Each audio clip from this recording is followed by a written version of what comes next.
അതെ അതെ, ഗുണ്ടായിസമാണല്ലോ. ഭരണം തന്നെ ഗുണ്ടായിസമാണല്ലോ. ഭരണം തന്നെ ഗുണ്ടായിസമാണ്. അപ്പോൾ പിന്നെ അതിൻ്റെ ഒരു ഭാഗം അവിടെ അവർക്ക് ഇഷ്ടമില്ലാത്ത ആൾക്കാരെ തല്ലുക. എം പി ആണെങ്കിലും കൊള്ളാം, MLA ആണെങ്കിലും കൊള്ളാം. ഇനിയിപ്പോൾ അതിൻ്റെ മുകളിലേക്ക് ഇപ്പോൾ UDF ഭരിച്ചുകൊണ്ടിരിക്കുന്ന ചിലപ്പോൾ മന്ത്രി ചിലപ്പോൾ തല്ലി മേടിക്കേണ്ടി വരും. ആ തരത്തിലൊക്കെ കാര്യങ്ങൾ പോകും. ഇതിപ്പോൾ ചോദിക്കാൻ പറയാൻ ആരുമില്ലല്ലോ. നവകേരള യാത്ര നടന്ന കാലഘട്ടത്തിൽ ഇതുപോലെ തന്നെ പോലീസുകാർക്കുപരി വണ്ടിയിൽ ഗുണ്ടകൾ വന്നിട്ട് ഈ വണ്ടി തടയുന്ന ആൾക്കാരും കരിമുടി കാണിക്കുന്ന ആൾക്കാരെല്ലാം അടിച്ചൊതുക്കിയ ഒരു ചരിത്രമുണ്ട്. അതുപോലെ തന്നെയല്ലേ ഇപ്പോൾ ഇത്രയും കാലമായിട്ട് ഇതിനൊന്നൊരു മാറ്റം വന്നിട്ടില്ലല്ലോ. അതെല്ലാ സംവിധാനങ്ങളും കൂടിയാണ് അവരവിടെ നിന്ന് ഇറങ്ങിയിട്ടുള്ളത്. കാരണം ഇതെല്ലാം അവർ പ്രതീക്ഷിക്കുന്നത് ഈ പോകുന്ന വഴിക്ക് കറുത്തുകൊടി കാണിക്കാനും അതുപോലെ തന്നെ പിക്കറ്റിങ്ങിനും ഒക്കെ ആൾക്കാരുണ്ടെങ്കിൽ അവരെ നേരിടാൻ വേണ്ടിയിട്ടുള്ള സംവിധാനങ്ങളെല്ലാം അവർക്കുണ്ട്. അതൊരു കൊള്ളസംഘം എന്നുള്ള രീതിയിലാണെന്ന് ഇത് പോകുന്നത്. അതിനൊന്നും അതിശയിച്ചിട്ട് കാര്യമില്ല. ഇതൊക്കെ എന്ന് പറഞ്ഞാൽ ഇതിൻ്റെ പുറകിൽ യഥാർത്ഥത്തിൽ ഈ UDFൻ്റെ കഴിവ് കുറവും ഇവന്മാരുടെ തമ്മിൽ കുത്തും ഈ അടിയും ബഹളവും അല്ലായിരുന്നെങ്കിൽ ഇപ്പോൾ രണ്ടാം ഭരണം ഇവരുടെ അടുത്തേക്ക് പോയല്ലോ. രണ്ടാം ഭരണമല്ല ആദ്യത്തെ ഭരണം കിട്ടിയല്ലോ. ഈ UDF എന്ന് പറയുന്ന സംവിധാനം, പ്രത്യേകിച്ച് കോൺഗ്രസ്സിലെ നേതൃത്വം കൊടുക്കുന്നത് അവരുടെ കയ്യിലിരിപ്പ് ശരിയല്ലെന്നേ. അതുകൊണ്ടല്ലേ ജനം വെറുത്തു പോയത്. UDF സംവിധാനം നല്ലതായിരുന്നു എങ്കിൽ തീർച്ചയായിട്ടും ഒന്നാം പിണറായി സർക്കാർ ഇവിടെ വരില്ല. ആ കാര്യത്തിൽ തർക്കമില്ല. സമരപഥങ്ങൾ കയറി ഒരാൾ ഇന്നു വരുന്നേ, കരുതലിനൊരു കാവലു പോലെയും സൂര്യൻ. കനലെറിയും സമരപഥങ്ങൾ കയറി ഒരാൾ ഇന്നു വരുന്നേ, കരുതലിനൊരു കാവലു പോലെയും സൂര്യൻ. കടമകളെ കരളു തുടിപ്പിൻ തുണി കൊട്ടി ഉണർത്തി വിടർത്തി, കരുതലിനൊരു കാവലു പോലെ എരിയും സൂര്യൻ. െറിയുള്ളൊരു നേതാവുണ്ട്, കനിവുള്ളൊരു കരളതുമുണ്ട്, കടലകലൻ കരളു കൊടുത്തേ വെയിലിൻ കൊള്ളി. മലനാടതു മിന്നി മിനുങ്ങി മലയാളം പെരുമലയാളം, പലകൂട്ടം പെരുമക്കൂട്ടം പുതുമക്കൂട്ടം. പിണറായിയോടുള്ള താല്പര്യത്തിൻ്റെ പേരിലല്ല വോട്ട് ചെയ്തിരിക്കുന്ന ജനങ്ങൾ. ഇവരെ സഹിക്കാൻ പറ്റില്ല. ഇവർക്ക് ഭരണം കിട്ടിക്കഴിഞ്ഞാൽ ഇവരെ ചൂത കൊണ്ടുനടക്കില്ല. തമ്മിത്തല്ലും തൊഴുത്തിക്കുത്തും അടിയും ബഹളവും ഗ്രൂപ്പീസുമാണ് ഇവർക്കുള്ളത്. അത് കാലങ്ങളായിട്ട് ഇവിടെ ഉണ്ട്. അതും അടുത്തത് കൊണ്ടാണല്ലോ ഇപ്പോൾ ജനം തിരിച്ചൊന്ന് ചെയ്താക്കാമെന്ന് വിചാരിച്ച് ചെയ്ത്. അത് ചെയ്ത് കഴിഞ്ഞപ്പോൾ വീണ്ടും ഓട്ടോമാറ്റിക്കലി, കാരണം ഭരണം ഒരു പ്രാവശ്യം കിട്ടിക്കഴിയുമ്പോൾ സ്വാഭാവികമായിട്ട് അവർ അതിന് വേണ്ടിയിട്ടുള്ള എല്ലാ സംവിധാനവും ഒരുക്കും. അടുത്ത ഭരണം തുടർച്ച കിട്ടുന്നതിന് വേണ്ടിയിട്ടുള്ള സംവിധാനം എടുക്കും. അങ്ങനെ രണ്ടാമത്തേയും കിട്ടി. രണ്ടാമത്തെ വന്നതോടുകൂടി നാട് മുടിഞ്ഞു. ഒന്നാം ഭരണം ഈ പിണറായി സർക്കാരിന് കിട്ടി. അന്നേരം അതിന് തൊട്ട് മുന്നോടിയായിട്ട് തന്നെ കിറ്റ് കൊടുത്ത് ജനങ്ങളെ വീഴ്ത്തി. രണ്ടാം ഭരണം അതുപോലെ തന്നെ ജനങ്ങളെ സോപ്പിട്ടു. അത് രണ്ടാം ഭരണം കിട്ടിയാലെന്നൊരു പ്രതീക്ഷയിലായിരുന്നു ഇവർ ഇരുന്നതെന്ന് തോന്നുന്നു. പക്ഷേ രണ്ടാം ഭരണം കിട്ടിക്കഴിഞ്ഞപ്പോൾ അവർക്ക് ഈ കട്ടുമുടിപ്പിച്ചത് എല്ലാവരും കൂടി മെയിൻറ്റെയിൻ ചെയ്ത് മുന്നോട്ട് പോകാൻ പറ്റിയാത്തൊരവസ്ഥയിലേക്കായി. അതാണല്ലോ ഈ ശബരിമലയിൽ കയറി കട്ടത്. ശബരിമലയിലെ കളവ് ഇപ്പോൾ രണ്ടാം ഭരണമൊക്കെ കിട്ടുന്നതിന് മുമ്പ് തന്നെ തുടങ്ങിയിട്ടുണ്ട്. അതൊക്കെ വർഷങ്ങളായിട്ട് അവിടെ ഉണ്ടെന്നേ. കിറ്റ് കൊടുത്തത് കൊണ്ട് ഒരു കുറച്ച് പാവപ്പെട്ട ആൾക്കാരുടെയൊക്കെ ഒരു സംപ്രീതി പിടിച്ചു പറ്റാനായിട്ട് കഴിഞ്ഞിട്ടുണ്ട്. ഇതിനകത്ത് മെയിനായിട്ട് സംഭവിച്ചതെന്ന് പറഞ്ഞാൽ ഈ കോൺഗ്രസിൻ്റെ അല്ലെങ്കിൽ UDFിൽ വന്നിരിക്കുന്ന ഈ തൊഴുത്തിക്കുത്തും തമ്മിലുള്ള ഈ അടിയാണ്. ഈ 10 വർഷം കൊണ്ട് ജനങ്ങൾക്ക് വലിയൊരു പരാജയമല്ല നേരിടേണ്ടി വന്നേ. വലിയ പരാജയം എന്ന് പറഞ്ഞാൽ ജീവിക്കാൻ വല്ലാത്ത അന്തരീക്ഷമായല്ലോ സമസ്ത മേഖലകളിലും. മനുഷ്യായുസിന് നല്ലൊരു ശതമാനവും നഷ്ടപ്പെട്ടു പോയി. തീർച്ചയായിട്ടും 10 വർഷം പോയി. 10 വർഷം നീങ്ങി കിട്ടി. തൊഴിലില്ലാതെയായി. ഒത്തിരി ഫാക്ടറികൾ പൂട്ടിപ്പോയി. ഈ 10 വർഷം കൊണ്ട് ഇപ്പോൾ കേരളത്തിൽ സംഭവിച്ചത്, ഇവിടുത്തെ ചെറുപ്പക്കാർ മുഴുവനും വിദ്യാഭ്യാസമുള്ള ചെറുപ്പക്കാരുടെ മുഴുവൻ ശക്തികളോ അല്ലെങ്കിൽ അവരുടെ കഴിവുകളോ ഒന്നും നമ്മുടെ നാട്ടിൽ വിനിയോഗിക്കാൻ പറ്റാത്തതിൽ അവരെല്ലാം രാജ്യം വിട്ടുപോയി. ഇതാണ് ഈ 10 വർഷം കൊണ്ട് സംഭവിച്ചിരിക്കുന്നത്. അവർക്കിവിടെ വ്യവസായമോ അല്ലെങ്കിൽ ഒരു ജോലി അവർക്കിവിടെ ഇല്ലല്ലോ. പലതും പച്ചക്കറി കടയിലും അതുപോലെ ഒരു ഹോട്ടലിലൊക്കെ നിൽക്കുകയാണ്. പിന്നെ കുറച്ചും കൂടെ കഴിവുള്ളവനൊക്കെ കടന്നു പോയിട്ടുണ്ട്. 10 രൂപ എടുക്കാനുള്ളവനൊക്കെ കടന്നുപോയി. ഹയർ സ്റ്റഡി എന്ന് പറഞ്ഞു വേറെ പല ജോലിയൊക്കെ ആയിട്ട് അവർ പോയി. അവർക്ക് പോയി രക്ഷപ്പെട്ടു. കേരളത്തിൽ അങ്ങനെ ഒരു സംഭവം ഉണ്ടാക്കാൻ കഴിയും. കേരളത്തിൽ നിന്നും തമിഴ്നാട്ടിൽ ജോലിക്ക് പോയി കഴിഞ്ഞാൽ സുഖമായിട്ട് ജീവിക്കാൻ പറ്റുന്ന ഒരു അവസ്ഥയിലേക്ക്. അല്ല, തമിഴ്നാടും കർണാടകമൊക്കെ ഡെവലപ്പായല്ലേ? തമിഴ്നാടൊക്കെ എന്ന് പറഞ്ഞാൽ എന്തുമാത്രം പ്രസ്ഥാനങ്ങൾ അവിടെ IT മേഖലയൊക്കെ വലിയ ഗംഭീരമായിട്ടല്ലേ വന്നിരിക്കുന്നത്. തമിഴ്നാട് പണ്ടത്തെ തമിഴ്നാടൊന്നും അല്ലല്ലോ.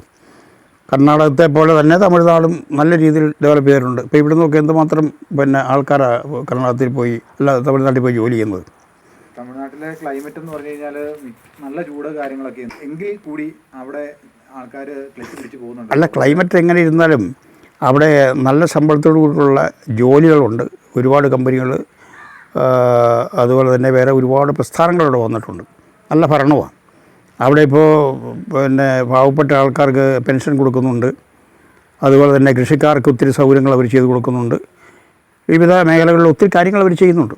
അതുകൊണ്ട് സർക്കാരിന് വലിയ സപ്പോർട്ട് ജനങ്ങൾ കൊടുക്കുന്നുണ്ട്. ഇത്രയൊക്കെ സംഭവിച്ചിട്ടും ഇതൊന്നും അംഗീകരിക്കാത്ത ഒരു കൂട്ടം പാർട്ടിക്കാരില്ലേ? അത് ഇവിടുത്തെ നമ്മുടെ കേരളത്തിൻ്റെ ഒരു രീതി ഇതാണെന്നേ. കേരളത്തിൽ ഈ പറഞ്ഞ ഈ പിടിച്ചുപറിയും കളവും ഈ കഴിഞ്ഞ ദിവസം ഒരു എന്താണ് ഇപ്പോൾ ശബരിമല കാര്യമായിട്ട് ഓർത്തപ്പോൾ ഞാൻ പറഞ്ഞതാണ്. ഈ കഴിഞ്ഞ ദിവസം എവിടെ ഞാൻ അത് വായിച്ച് ഓർക്കുന്നുണ്ട്. ഈ ചൈനയിൽ അവർ കണ്ടുപിടുത്തങ്ങൾക്കൊക്കെ മുന്നിലാണല്ലോ. അവരവിടെ ഒരു നഗരത്തിൽ ഈ കള്ളന്മാർ രൂക്ഷമായി. അപ്പോൾ അവരെ ഒന്ന് ഒതുക്കാൻ വേണ്ടിയിട്ട് സർക്കാർ ഈ കള്ളന്മാരെ പിടിക്കാനുള്ളൊരു മിഷൻ കണ്ടുപിടിച്ചു. ആ മിഷൻ കണ്ടുപിടിച്ച് അവർ ആ നഗരത്തിൽ അത് വെച്ചു. അന്ന് തന്നെ അവിടെ എല്ലാ കള്ളന്മാരും ഈ മിഷനെ കുടുങ്ങി. അത് അവരാദ്യമായിട്ട് ഇറക്കണം, അവരെ കണ്ടത് കഴിയുള്ളൂ. പിന്നെ ഇത് മനസ്സിലാക്കിക്കൊണ്ട് തന്നെ അമേരിക്കയിൽ ഈ ആദ്യ ആൾക്കാരുണ്ടല്ലോ, അമേരിക്ക അതൊരു 15 ദിവസത്തേക്ക് വാടകയ്ക്കെടുത്തു. അവർക്ക് ആ മിഷൻ ഇല്ലായിരുന്നു ശരിക്കും പറഞ്ഞാൽ. 15 ദിവസത്തേക്ക് വാടകയ്ക്കെടുത്ത് അവരവിടെ കൊണ്ടുവച്ചു. അന്നും അതിൻ്റെ പിറ്റേ ദിവസമായിട്ട് ആ പ്രദേശത്ത് ഉണ്ടാകുന്ന കള്ളന്മാരെല്ലാം കുടുങ്ങി എല്ലാത്തിനും എടുത്തകത്തിട്ടു. അപ്പോൾ ഇത് കണ്ട് മോദിജി ഒരു പരിപാടി ചെയ്തു. എന്നാൽ ഇന്ത്യയിലേക്ക് ഇതൊന്ന് ഒരാഴ്ചത്തേക്കൊന്ന് കൊണ്ടുവരാം. അപ്പോൾ ഇന്ത്യയിലോട്ട് ഇത് കൊണ്ടുവന്നതിന് ശേഷം പുള്ളി പറഞ്ഞ് ഇതൊരു കാര്യം കേരളത്തിലേക്ക് ആദ്യം കൊണ്ടുപോകാൻ പറഞ്ഞു. കേരളത്തിൽ ഇന്ത്യയിലെ ഒരു സംസ്ഥാനത്തും വെച്ചില്ലെങ്കിൽ ഏറ്റവും കൂടുതൽ ശല്യവും ഈ കള്ളന്മാരും കവർച്ചക്കാരുള്ളത് ഇവിടെ കേരളത്തിലത് അങ്ങോട്ടൊന്നും ഉണ്ടാകാൻ പറഞ്ഞു. ഇവിടെ കൊണ്ടുവന്ന് ഒരാഴ്ചത്തേക്ക് വാടകയ്ക്കെടുത്താൽ വലിയ ഫീസാ. ഇവിടെ കൊണ്ടുവന്ന് വെച്ചു. പിറ്റേ ദിവസം ആ മിഷൻ കട്ടുകൊണ്ടുപോയി. ആ മിഷൻ ഉൾപ്പെടെ അടിച്ചുകൊണ്ട് പോയി. അപ്പോൾ അതാണ് കേരളത്തിലെ ഒരു അവസ്ഥ. അപ്പോൾ അതുകൊണ്ട് ഇപ്പോൾ രാഷ്ട്രീയമോ അല്ലെങ്കിൽ ശബരിമലയുടെ കേസോ അല്ലെങ്കിൽ ഇതുപോലത്തെ ഒക്കെ കേസുകൾ കൈകാര്യം ചെയ്യാന്നുള്ള എളുപ്പമുള്ള കാര്യമൊന്നുമല്ല. ആയിട്ടും UDF നല്ല തരത്തിൽ പിന്നെ പഞ്ചായത്ത് ഇലക്ഷനും അതുപോലെ തന്നെ ബാക്കിയുള്ള മുനിസിപ്പാലിറ്റികളും കോർപ്പറേഷനിലുമൊക്കെ അവർ ഭരണം കൊണ്ടുപോകും, തർക്കമൊന്നുമില്ല. തൊട്ട് പുറകെ UDF മറ്റേ ഇലക്ഷൻ 26 ഇലക്ഷൻ തൊട്ട് പുറകെ വരുന്നുണ്ടല്ലോ. ആരായിരിക്കും നമ്മുടെ മുൻനിര MLA ആയിട്ട് MP ഒക്കെ ആയിട്ട് വരാനായിട്ട്? ചെറുപ്പക്കാരാണോ ഉദ്ദേശിക്കുന്നത്? അല്ല, നല്ല ഒരു രീതിയിലേക്ക് കാഴ്ചവെക്കാൻ പറ്റുന്ന തീർച്ചയായിട്ടും ഇപ്പോൾ UDF ചെയ്യേണ്ടതെന്ന് വെച്ച് കഴിഞ്ഞാൽ നല്ല താരമൂല്യമുള്ള നല്ല യുവാക്കളെ രംഗത്തിറക്കണം. ചെറുപ്പക്കാരായിട്ടുള്ള വിദ്യാഭ്യാസമുള്ള യുവാക്കൾ വരണം. പഴയ മുഖങ്ങളെല്ലാം മാറ്റി നിർത്തും. ഈ പഴയ മുഖങ്ങൾ ഒന്നും ജനവിനെ അംഗീകരിക്കില്ല. അതൊക്കെ പണ്ടത്തെ കാലമായിരുന്നു. പാരമ്പര്യപരമായിട്ട് അത് അങ്ങനെയുള്ള എല്ലാം മാറ്റി നിർത്തും. ചെറുപ്പക്കാരെ ഇനിയിപ്പോൾ പാരമ്പര്യം ഇനി അങ്ങനെ ഉണ്ടെങ്കിൽ തന്നെയും ചെറുപ്പക്കാരായിട്ടുള്ള വിദ്യാഭ്യാസമുള്ള ആളുകളെ, പുതുമുഖങ്ങളെ, യുവാക്കളെ ഇറക്കി കൊണ്ടുവരണം. അതെ, അവരെ കൊണ്ടുവന്നു കഴിഞ്ഞാൽ തീർച്ചയായിട്ടും ജനങ്ങളത് അംഗീകരിക്കും. നല്ല തരത്തിലുള്ള വോട്ടുകൾ അവർക്ക് കിട്ടുകയും ചെയ്യും. അതിപ്പോൾ LDF കഴിഞ്ഞ കാലത്തൊക്കെ അങ്ങനെ അതൊക്കെ ചെയ്തിട്ടുണ്ട്. പക്ഷേ UDFൻ്റെ നേതാക്കന്മാർക്ക് അത്തരത്തിലേക്ക് ആയിട്ടില്ല. ഏതാ UDF അല്ല, LDF അത് കുറച്ചേ ഉള്ളൂ. പക്ഷേ പല മണ്ഡലങ്ങളിലും അവർ പുതുമുഖങ്ങളെ കൊണ്ടുവന്നിട്ടുണ്ട്. പ്രായമായിട്ടുള്ള ആൾക്കാരാണെങ്കിൽ പോലും പുതുമുഖങ്ങളെ അവർ ധാരാളമായിട്ട് ഇറക്കുമതി ചെയ്തിട്ടുണ്ട്. പ്രായമുള്ള ആൾക്കാരാണെങ്കിൽ പോലും അതും ഒരു പരിധിയിലൊക്കെ ജനം അംഗീകരിക്കും. ഇതെന്ന് പറഞ്ഞാൽ പിന്നെ വർഷങ്ങളായിട്ട് അവിടെ തന്നെ നിൽക്കുകയല്ലേ, അതിനോട് ജനത്തിനൊരു താല്പര്യമില്ല. അപ്പോൾ അതുകൊണ്ട് യുവാക്കളെ ഇറക്കണം, പുതുമുഖങ്ങൾ ഇറക്കണം. അങ്ങനെ ഇറങ്ങി വന്നാൽ ഒരു നല്ല തരത്തിൽ ഉദ്ദേശിക്കാത്തതിനേക്കാൾ കൂടുതലൊരു ഭൂരിപക്ഷം ഉണ്ടായി ഇവർക്ക് നല്ല രീതിയിലുള്ള ഭരണവും കൂടെ കാഴ്ചവെക്കാൻ കഴിഞ്ഞാൽ അതൊരു നേട്ടമായിട്ട് വരും. ആഭ്യന്തരം എങ്ങനെ കൈകാര്യം ചെയ്യണമെന്ന് ആഗ്രഹിക്കുന്നത്? ആഭ്യന്തരം തീർച്ചയായിട്ടും മുഖ്യമന്ത്രിയുടെ കയ്യിൽ ഇരിക്കരുത്. ഒരിക്കലും മുഖ്യമന്ത്രിയുടെ കയ്യിൽ ആഭ്യന്തരം ഇരിക്കരുത്.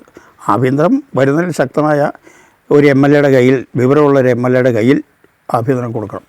കൃഷിക്കാരനെ സഹായിക്കുന്ന തരത്തിലേക്കുള്ള നല്ല അതിന് കഴിയുന്ന ഒരു മന്ത്രിയെ കൃഷി വകുപ്പിൻ്റെ ചുമതല ഏൽപ്പിക്കണം.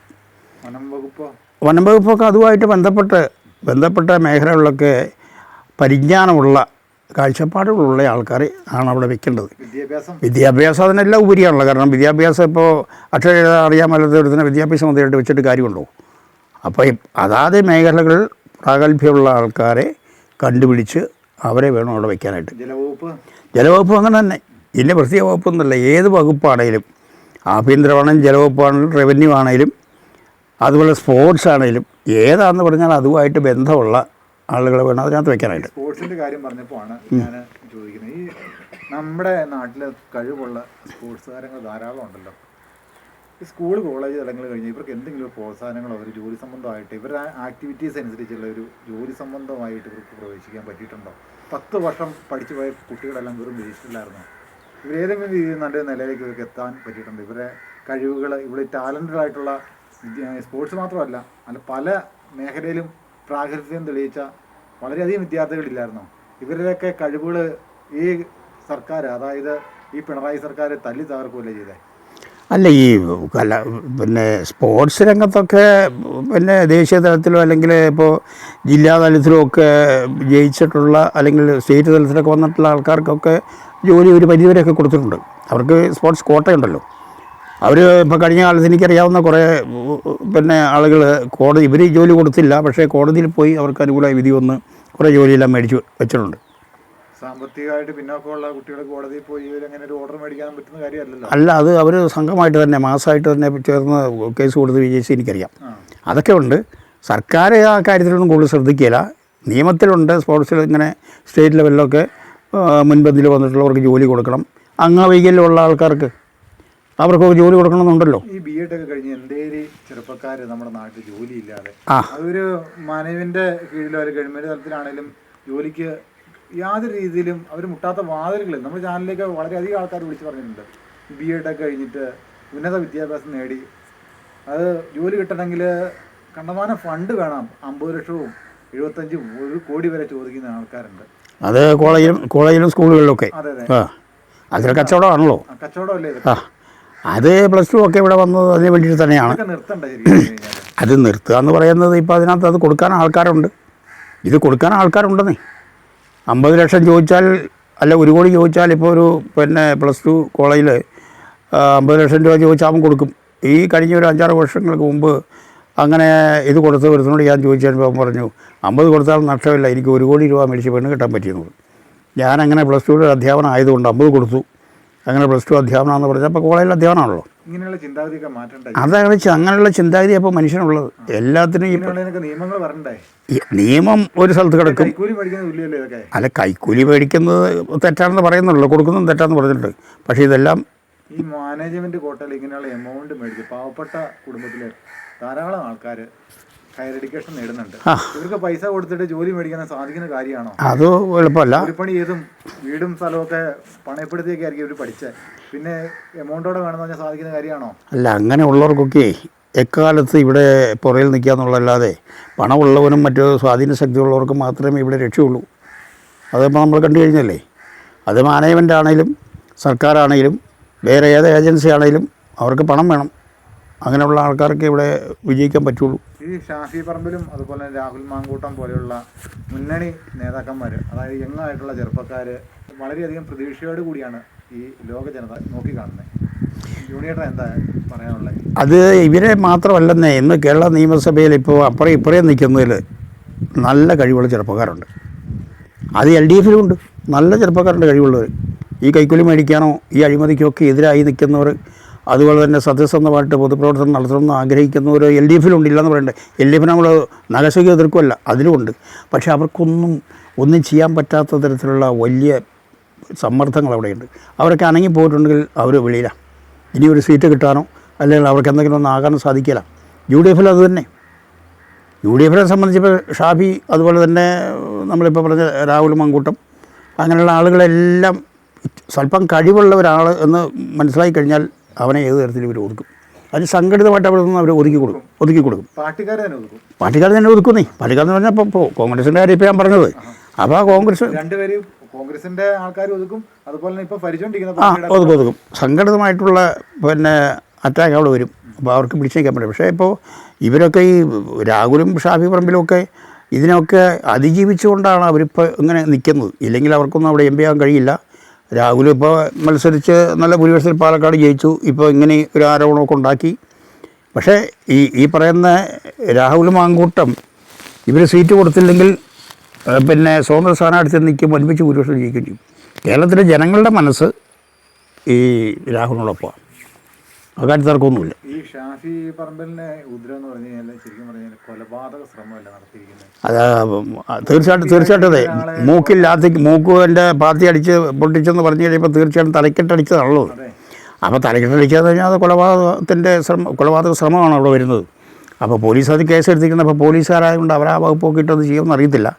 പിന്നെ അതിൻ്റെ നേരെ ചുവ പോകാൻ പറ്റിയ തരത്തിലേക്ക് ഷാഫിയുടെ പിന്നെ ഇതിൽപ്പെട്ട കോൺഗ്രസ്സുകാരല്ലേ അത് ചെയ്യേണ്ടത്, UDF ആണ് അത് ചെയ്യേണ്ടത്. അവരതിനകത്ത് എന്തുമാത്രം ആത്മാർത്ഥമായിട്ട് അത് എടുക്കുമെന്നുള്ളതിനെ പറ്റിയൊക്കെ കണ്ടറിയാം. മുന്നണി നേതാക്കന്മാർ മാറിക്കൊടുത്താൽ മാത്രമല്ലേ പുതിയ യങ്ങായിട്ടുള്ള ആൾക്കാർക്ക് ഒരു രാഷ്ട്രീയ ഭാവി സ്വപ്നം കാണാനായിട്ട് അല്ലെങ്കിൽ സാക്ഷാത്കരിക്കാൻ പറ്റത്തുള്ളൂ? തീർച്ചയായിട്ടും മുന്നണി നേതാക്കന്മാരല്ല, മുന്നണിയിൽ അവർക്ക് പരിച്ഛേദം മാറാൻ പറ്റിയാണെന്നുണ്ടെങ്കിൽ അവരവിടെ നിന്നിട്ട് ഇതിൻ്റെ ഒരു ഉപദേശ സമിതിയോ അല്ലെങ്കിൽ ഏതെങ്കിലും പറഞ്ഞ് അവിടെ ഇരിക്കട്ടെ. നിയമസഭയിലോട്ട് അതുപോലെ തന്നെയുള്ള കാര്യങ്ങളിലേക്ക് വരുമ്പോൾ തീർച്ചയായിട്ടും ഇനി പുതിയ യങ്ങായിട്ടുള്ള ആൾക്കാരെ കൊണ്ടുവരണം. അവരെ കൊണ്ടേ കഴിയുള്ളൂ. വിദ്യാഭ്യാസമുള്ള ആൾക്കാരെയും ചെറുപ്പക്കാരെയുമാണ് കൊണ്ടുവരാനായിട്ട്. അവരുടെ ഭരണമാണ് ഇനിയിപ്പോൾ ജനം ആഗ്രഹിക്കുന്നത്. 6 മാസമൊക്കെ കഴിഞ്ഞ ഇലക്ഷൻ ആണല്ലോ വരാൻ പോകുന്നത്. തീർച്ചയായിട്ടും കേരള കോൺഗ്രസ് ഇനിയും പിളരുമോ? കേരള കോൺഗ്രസിൻ്റെ പിളർപ്പിനെ സംബന്ധിച്ചിടത്തോളം പിളരുമെന്ന് ചോദിച്ചു കഴിഞ്ഞാൽ എല്ലാ വർഷവും പിളർപ്പ് ഇങ്ങനെ പതിച്ചു കൊടുത്തിട്ടുള്ളതാണ്. ഇവർ ജയിക്കുമെന്നുള്ള പ്രതീക്ഷയിലേക്ക് ഇപ്പോൾ UDF നീങ്ങിയിരിക്കുക. തീർച്ചയായിട്ടും ഈ കടിപിടി ഇനിയും ഉണ്ടാകുമോ? കടിപിടി ഉണ്ടായെങ്കിൽ ഉറപ്പായിട്ടും പിളരുമല്ലോ, ഒട്ടും സംശയിക്കേണ്ട കാര്യമില്ലല്ലോ. അല്ല, ആ പിളർപ്പിൽ ഒരു അതിശയമൊന്നുമില്ലെന്ന് കേരള കോൺഗ്രസ് ജന്മം എടുത്തപ്പോൾ തന്നെ അവർ പ്രഖ്യാപിതൊരു നയമാണ് പിളരുക എന്നുള്ളത്.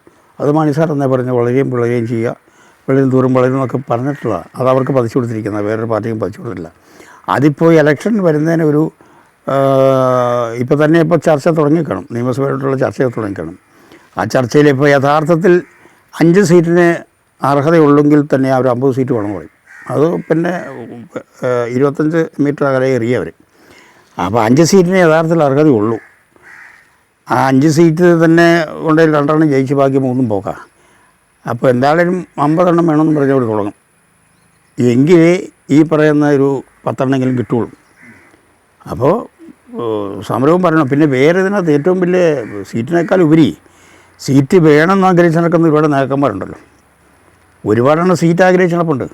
ഇപ്പോൾ ഈ യുവാക്കളെ കൊണ്ടുവരണമെന്ന് പറഞ്ഞു കഴിഞ്ഞാൽ സീറ്റ് കൊടുക്കണമെങ്കിൽ പഴയ മൂപ്പന്മാരെയൊക്കെ മാറ്റി നിർത്തണല്ലോ. അവരൊരു കാരണവശാലും മാറിയില്ല. അപ്പോൾ അവരെ ആരെങ്കിലുമൊക്കെ പിടിച്ച് വെള്ളം ഉണ്ടാക്കി അവർ ഗ്രൂപ്പീസം ഉണ്ടാക്കും. അങ്ങനെയായി പിളരുന്നത്. അപ്പോൾ അത് സംഭവിക്കും. അപ്പോൾ അവരെ മാറ്റാനായിട്ട് ഞാനൊരു എൻ്റേതായ ഒരു ഓപ്ഷൻ പറയാം. ഈ മെഡിക്കൽ ചെക്കപ്പ് നടത്തിയിട്ട് ഫിസിക്കലി ഓക്കെ ആയിട്ടുള്ള ആൾക്കാരെ മത്സരിപ്പിക്കാനായിട്ട് നിർത്തണം. അല്ല, അങ്ങനെ ഒരു ഏജ് ലിമിറ്റും വരുത്തണം. ആ ഏജ് ലിമിറ്റ് വരുത്തിയാൽ ചിലപ്പോൾ അതിനകത്ത് ചിലപ്പോൾ തട്ടിപ്പോയിരിക്കും. പക്ഷേ ഏജ് ലിമിറ്റ് വരുത്തിയാൽ അന്ന് എത്ര ഏജിൽ വരുത്താൻ പറ്റുമല്ലോ? 10, 50 അല്ല 55 സർക്കാർ ഉദ്യോഗസ്ഥന്മാർ വിരമിക്കുന്നത് 55 വയസ്സ് കഴിഞ്ഞാൽ മാറി നിൽക്കാമെന്ന് പറയുന്ന നിയമം കൊണ്ടുവരും. അങ്ങനെയൊക്കെ വന്നു കഴിഞ്ഞാൽ ചിലപ്പോൾ അറിയായിരിക്കും. മെഡിക്കൽ എന്ന് പറഞ്ഞാൽ മെഡിക്കലിനകത്ത് പോയി കഴിഞ്ഞാൽ ഇപ്പോൾ ഇങ്ങനെ ഒരു ഇത് വരുമെന്ന് മനസ്സിലാക്കി കഴിഞ്ഞാൽ ഇവർക്കാർക്കും സുഖമില്ല. 55 വയസ്സ് ഉള്ള ആൾക്കാർ, 55 വയസ്സ് കഴിഞ്ഞ ആൾക്കാരെ, അതായത് ഈ സർക്കാർ നിയമനം 55 വയസ്സല്ല പെൻഷൻ, അത് കഴിഞ്ഞ് കഴിഞ്ഞാൽ പെൻഷൻ പറ്റി സ്വസ്ഥമായിട്ട് വീട്ടിൽ ഒതുങ്ങിക്കൂടി ജീവിക്കുക എന്നുള്ളതാണല്ലോ. 55 വയസ്സ് കഴിഞ്ഞാൽ പിന്നെ രാഷ്ട്രീയത്തിലേക്ക് വരണ്ട. നിങ്ങൾ വേറെ വല്ല ഉപദേശകരായിട്ടോ അല്ലെങ്കിൽ പിന്നെ വല്ല ഇടവപ്പള്ളിയുടെ കൈക്കാരനായിട്ടൊക്കെ പോകാൻ പറഞ്ഞു കഴിഞ്ഞാൽ നല്ല കാര്യം അത്. അപ്പോൾ പഞ്ചായത്ത് പോലും മത്സരിപ്പിക്കാനായിട്ട് അനുവദിക്കാതെ ആ ഒരു സിസ്റ്റം ഫോളോ. അല്ല, പഞ്ചായത്തിൽ മത്സരിക്കാൻ പോയാൽ അവർ ജയിക്കുകയില്ല. പഞ്ചായത്തിൽ ഇനി മത്സരിക്കും. നിയമസഭയിൽ പോയി വീട് കാരണങ്ങൾ യങ്ങായിട്ടുള്ള ചെറുപ്പക്കാർ അല്ല, ഇവർ നിയമസഭയിൽ ചെന്ന് മന്ത്രിയായി MLA ഒക്കെ ആയി കളിച്ച് ഇപ്പോൾ 55 വയസ്സിൽ ഇറങ്ങിപ്പോയെന്നാൽ ഇനി വീട്ടിൽ ചുമ്മാരിക്കാൻ പറ്റിയല്ല എന്ന ഒരു കാര്യം. ഇവിടെ പഞ്ചായത്തിൽ നിന്ന് മത്സരിക്കാമെന്ന് പറഞ്ഞാൽ ഇവർ പഞ്ചായത്തിൽ ചെന്ന് കഴിഞ്ഞാൽ ഇവർ മത്സരിച്ച് ജയിക്കില്ല. ഇവർക്ക് ആര് വോട്ട് കൊടുക്കുക? നമ്മുടെ നാട്ടിലേക്ക് വേറെ ഒരു രീതിയിൽ കാണാറുണ്ട്. അതായത് അവിടെ വനിതാ വാർഡാണെങ്കിൽ സ്ത്രീകളെ മത്സരിപ്പിക്കാനായിട്ട് നിർത്തും. ചിലപ്പോൾ അവർ മത്സരിക്കുകയും ചെയ്യും. എന്നിട്ട് നാട് ഭരിച്ചുകൊണ്ട് നടക്കുന്ന അല്ലെങ്കിൽ പഞ്ചായത്തിന്റെ കാര്യങ്ങൾ ഇടപെട്ടുകൊണ്ടിരിക്കുന്നത് ഭർത്താക്കന്മാരായിരിക്കും. കാണാറുണ്ടോ അങ്ങനെ? അല്ല, അത് എല്ലാ സ്ഥലത്തും അങ്ങനെ തന്നെയാണ്. അതിപ്പോൾ അങ്ങനെയാണെന്നേ. പക്ഷേ നിയമത്തിൽ ഇപ്പോൾ ഇവിടെ അവിടെ മിനിസ്റ്ററിൽ ഒപ്പിടുന്നതും പഞ്ചായത്ത് കമ്മിറ്റി ചെല്ലുന്നതും അതിൻ്റെ പടി മേടിക്കുന്നതും ഇവിടെ. അപ്പോൾ പിന്നെ കെട്ടിയോന് ഞാനൊന്നുമില്ല. അപ്പോൾ അത് നിയമപരമായിട്ടൊന്നും ചെയ്യാൻ പറ്റില്ലല്ലോ. അതെല്ലാ സ്ഥലത്തും നടക്കുന്നത്. അതെല്ലാ സ്ഥലത്തും അതിനകത്ത് ഒന്നും ചെയ്യാൻ പറ്റില്ല. ഇതിനൊക്കെ ഒരു മാറ്റം വരണ്ടേ? മാറ്റം വരണമെന്ന് പറഞ്ഞു കഴിഞ്ഞാൽ പിന്നെ ഒരു 4000 വർഷത്തെ അപ്പുറത്തേക്ക് ചിലപ്പോൾ വല്ലതും നടക്കുമായിരിക്കും. 4000 വർഷത്തേക്കൊന്നും നടക്കില്ല. പിന്നെ ആക്കി 4000 വർഷം അത് കഴിയുമ്പോൾ ചിലപ്പോൾ നമുക്ക് പ്രതീക്ഷിക്കാം.